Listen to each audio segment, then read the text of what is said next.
We remain steadfast in our commitment in delivering local news that matters. Stories that inspire. Enriching the lives of Filipinos in the Philippines and across the globe. This is your GMA Regional TV. Buong puso para sa Pilipino.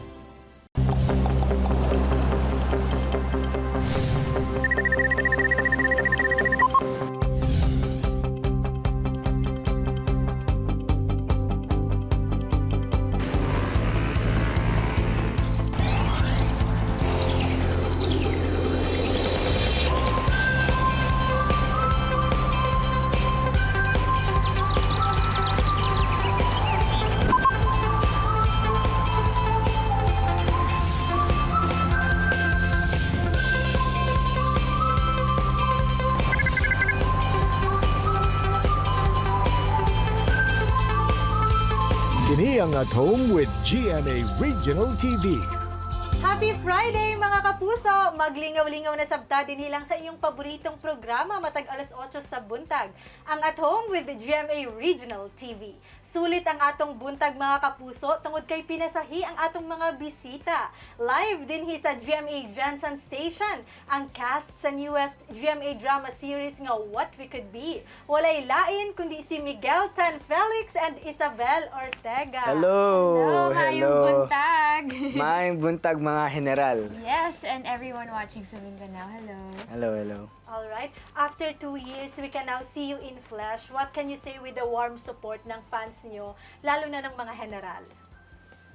Honestly, super na-miss ko rin talagang mag-regional na nakakalibot kami, nami-meet namin yung mga kapuso natin dito all around the Philippines. So, syempre super nag-enjoy ako seeing everyone again kasi ang tagal na nasa bahay lang kami, tayong lahat, di ba? So, parang ang saya lang din na makakita ng mga bagong faces ulit. Ako na-miss ko sobra kasi tagal ko nang huling nag-regional TV. Tapos, ngayon lang ulit ako nakapag-perform ng ganito kalaking crowd. Kasi, nag-all out Sundays kami. Pero konti lang yung tao dun sa studio eh. So ngayon ang daming pumunta. So very happy ako. Ang taas ng energy ng lahat ng tao. Kaya dahil doon tumaas din energy ko sa perform. Alright, eto, let's have a warm-up game muna. This will be quick lang. It's called Sino ang Mas. You just need to identify kung sino ba ang mas sa inyong dalawa. Siya. Simulan natin. Ay, wala pa Wala ako. Grabe naman. Eto, sino ang mas malakas kumain? Siya, Ito parang di sigurado. siya parehas. Depende sa... Depende sa mood, depende sa Oo. pagkain. Minsan kasi ako, nag-diet ako. Siya yung mas kumakain. Minsan wala siyang gana. Ako lang uubos.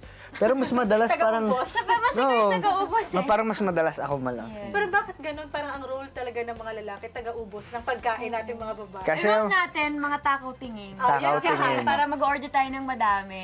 Takaw tingin Sige, kasi ang ubusin mo role yan. niya. Tayo, ayaw natin may masasayang. Kaubusin natin. Eto, sino ang mas matampuhin? Hindi makatulong, alam niya. Hindi, gaganon mo lang. Gagano mo dapat. Ang no? cute kasi 'di ba usually mga babae naman talaga yung sobrang sarap. Hindi, matampuin siya, pero feeling ko din niya lang sinasabi. Ito expressive eh. Hindi, yun, expressive lang talaga ako. Kasi, sa lahat naman ng bagay, pag yung emosyon ko, nakikita mo agad. Okay. Diba? Expressive naman din Expressive. ako. Mas matampuhin ka lang kasi. Kaya mas madalas na ikaw. Hindi ka ganun ka-expressive sa tampo side. Get? Eto, pero ano ba yung usual reasons? Bakit ka nagtatampo? Sama ba yun? Hindi, wala. Wala, mga simpleng bagay lang yan. Bagay lang. Next question, please. Kapag may kinausap siyang iba, ganun. Hindi naman. Hindi naman po ako nagtatampo Parang sa mga playful ganun. lang. Ganun. Okay. Eto, sino ba ang mas seloso o selosa? Wait, anong pinagkaiba ng tampo? Hindi. Tampo, parehas tayo. Kala mo Binawi. Oo, at sa mas selosa. Sino sagot mo? Ikaw? Ikaw din sa'yo eh. Ha? Ikaw din sa akin pala. Sige na nga, both na lang para wala nang explanation Baka kailangan mamaya, sabihin. baka mamaya may Oo. magtampo ulit. Lago tayo dito. nga. Eto, sino ang mas clingy? napapaisip? Siya. Really? Siya. Ikaw? Pero clingy ka din eh. Feeling ko both. Mas. Mas clingy. Oo. Okay. Parang nga. Tanggap na lang. Okay, ako na. Sige, tuloy-tuloy ang kwentuhan at kulitan mga kapuso. Unya sa among pagbalik din hilang sa At Home with GMA Regional TV.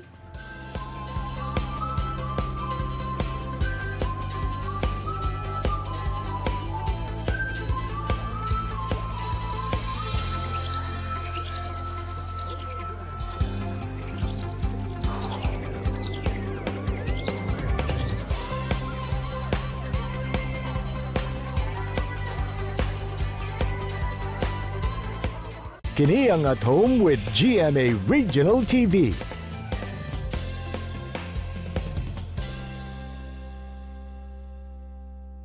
And we're back din sa At Home with the GMA Regional TV. We're still here with the cast of the newest GMA drama series na What We Could Be. Walay lain kundi si Miguel Tan Felix and Isabel Ortega. Maayong buntag po ulit. Yes. Ayan. Katagkapag sa subtime, maayong buntag. Alright, inaabangan talaga ng mga kapuso ang tambalan nyo. And of course, you are one of the cast din ng Philippine adaptation ng Voltes 5. How does it feel to be a part of this show? Honestly, super grateful. I mean, sobrang cliche talaga nun, pero it's true talaga. Especially, a few days ago, na-preview na namin yung progress na nagawa ng production with the CGI, na-preview na namin yung mga ibang scenes namin. And talagang, pag mapapanood mo, sobrang nakaka-proud na part kami ng series na to. So, it's really true na sobrang grateful ako. And sobrang excited din ako na makita ng lahat. Kasi, game-changing talaga siya. Okay, how about you? Parang walang isang word para makapag-describe kung ano yung nararamdaman ko na part ako ng Voltes 5. Yung gravity kasi niya parang walang word na makakatapat dun eh. I mean, dami nag-aabang ng Voltes 5, iba't ibang generation. Tapos, ganda ng character, ganda ng story, ganda ng effects. Hindi ko alam, ano bang word dun? Epic? Hindi, basta sobrang more... Ang hirap i-explain. Speechless na lang. Mahirap lang i-explain kasi hindi pa nila alam kung ano yung what we're talking about. But once they see it, magigets nila.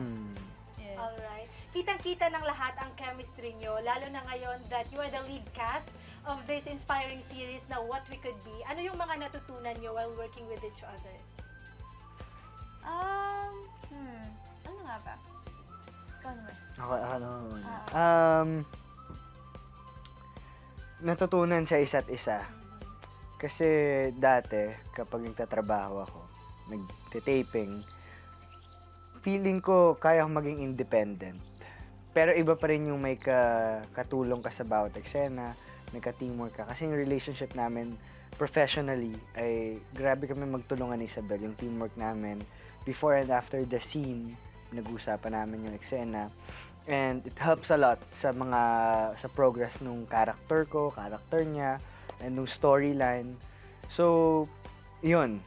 No man is an island, yung natutunan ko. Yeah. I think, honestly, same. You know, lalo na nagsisegue kami sa dalawang shows, parang, syempre, it's tiring, puyat kami. So, ang laking tulong na may nag-check sa isa't isa. May nag-check sa akin, may nag-check din kay Miguel. Kasi syempre, para mabuhos namin yung 100% namin sa What We Could Be and sa Voltes 5, kailangan namin ng, you know, extra effort talaga for ourselves and for each other para ma-check namin yung work namin. We talk about our scenes before and after. So, I think that really helps din talaga. Okay. How do you internalize and relate to your role as Franco and Cynthia? Ako ganun. Sige, paano ba? Ikaw, Miguel? Katulad, syempre, normal na yung magbabasa ka ng script, aralin mo yung material mo, mag-research ka about your character. Pero, if we're talking about internalizing, isa sa mga actions na ginagawa ko is, naglalagay ako ng isang kamay sa bulsa. Kasi yung character ni Franco, medyo seryoso, misteryoso, suplado, kasi marami siyang tinatago. So, pag nilagay ko yung kamay ko sa pocket ko, feeling ko lagi akong merong tinatago inside of my pocket na ayokong napakita sa ibang tao. Alright. For me, I think before starting the show, nag-research ako about being a nurse kasi alam natin si Cynthia as a nurse. Pero at the same time, nag-research ulit ako sa baking kasi makikita natin sa story as it progresses is may pangarap si Cynthia magpatayo ulit ng panaderya. And honestly, yung part na yun, medyo hindi naman din masyadong mahirap kasi yun yung isa sa mga gusto ko about Cynthia is nakaka-relate ako sa kanya because nung bata pa ako, mahilig na rin ako mag-bake. May bake shop din kami ng mom ko. Tinuturuan ako ng mom ko nung bata pa ako kung paano mag-bake. So, parang nire-revisit ko lang din yung natutunan ko before as a kid. And at the same time, pag-i-internalize siguro, pag sa scene itself, I think sobrang laking tulong na tinitignan ko lang yung pamilya ko, for example. Or tinitignan ko lang yung ka-eksena ko. Kasi feeling ko, sa panahon na nag-shoot kami, talagang feeling ko nag-connect kami lahat as a cast. And sobrang humihingi rin ako ng suporta without words sa family ko. Parang sila yung nagiging rock ko sa eksena. So, it really helps a lot talaga na may teamwork kami. Not just Miguel and I, pero as a whole cast, yung chemistry naming lahat. And I'm sure makikita rin nila yun kung paano yung bonding namin as a family, as a cast. Di ba parehas kayo ng goal dito? You want to rebuild your family's business, right? Sa Kind of. They'll see. Don't wanna spoil it yet. Ayaw pa Yes. magbigay ng Spoilers Spoiler alert. Yes. Ayan, eto na. What are the things na gusto ninyong matutunan ng ating mga Kapuso viewers? Siguro for me, matutunan sa show, siguro isa is, wag kayong matakot abutin ng pangarap nyo. And at the end of the day, mahalaga ang pamilya nyo sa inyo. So, at the end of the day, sila ang makakapitan mo, sila ang nandyan para sa inyo, sila ang nagmamahal sa inyo. So, kailangan na maalala natin yon because family is always going to be there for you. Family is our rock. True, ikaw. Para sa akin, ang gusto kong matutunan ng viewers natin is kapag binigyan ka ng dalawang choices and kailangan pumili sa isa doon, piliin mo kung saan ka masaya at piliin mo kung anong importante sa'yo. I agree. Ayan mga Kapuso, sa atong pagbalik, let's get to know them more. Dito lang yan sa At Home with the GMA Regional TV.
Kini ang At Home with GMA Regional TV.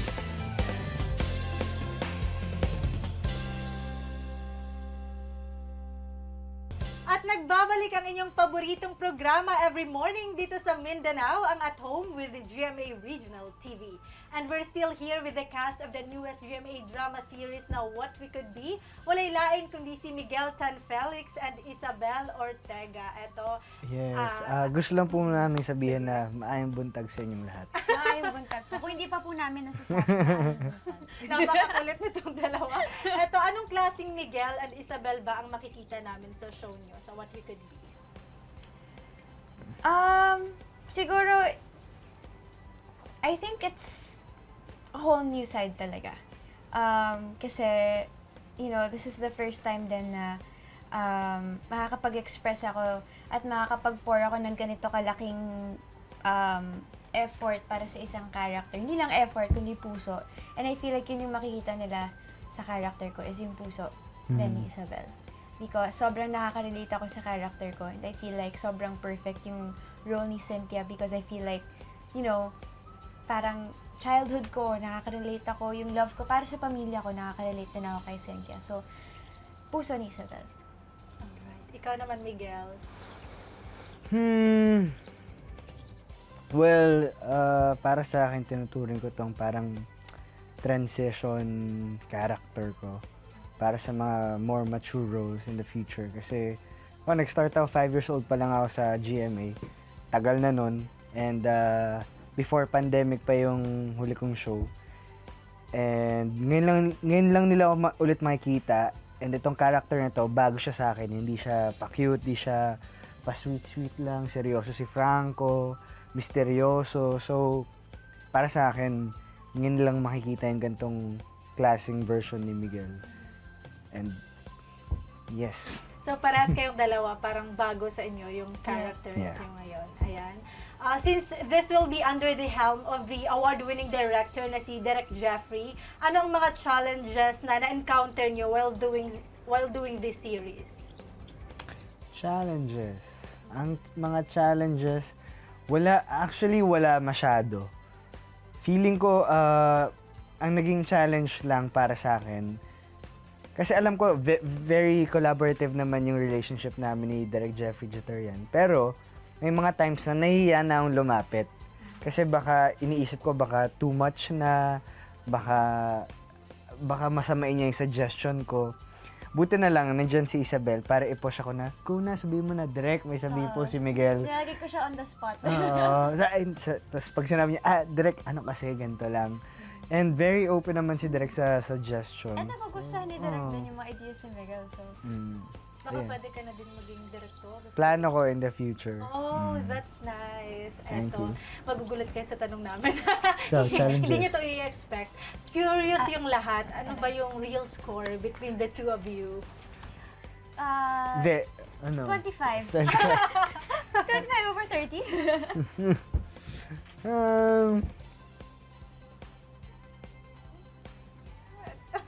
Ala, may pabulungan. Joke lang. Finally, please invite Yes. all our kapuso na nanonood. Hindi pwede. Okay, ito na yun. Our real score is What We Could Be, weeknights po, 8:50 p.m. after Lolong. Sana Ang subaybayan niyo po daya. yan. Pero sige na, paano na lang, kahit konti, ano ba yung real score nyo? Well, lagi naman namin sinasagot ni Isabel na kung ano meron kami ngayon, ine-enjoy namin, no rush. Kasi, alam mo yun, halos kakakilala pa lang namin, 1 year hindi, more than 3 years na pala tayong, Lagot ka, nagkamali ka doon. hindi, 1 year nagsimula tayo ng taping ng Voltas 5. Okay. So, parang doon pa lang kami unang naging close kasi lock-in kami. Before, parang look test lang. So, ayun. Parang no rush, parang pa rin naman hanggang ngayon kasi na-enjoy lang namin yung moments namin and kinikilala pa namin yung isa't isa.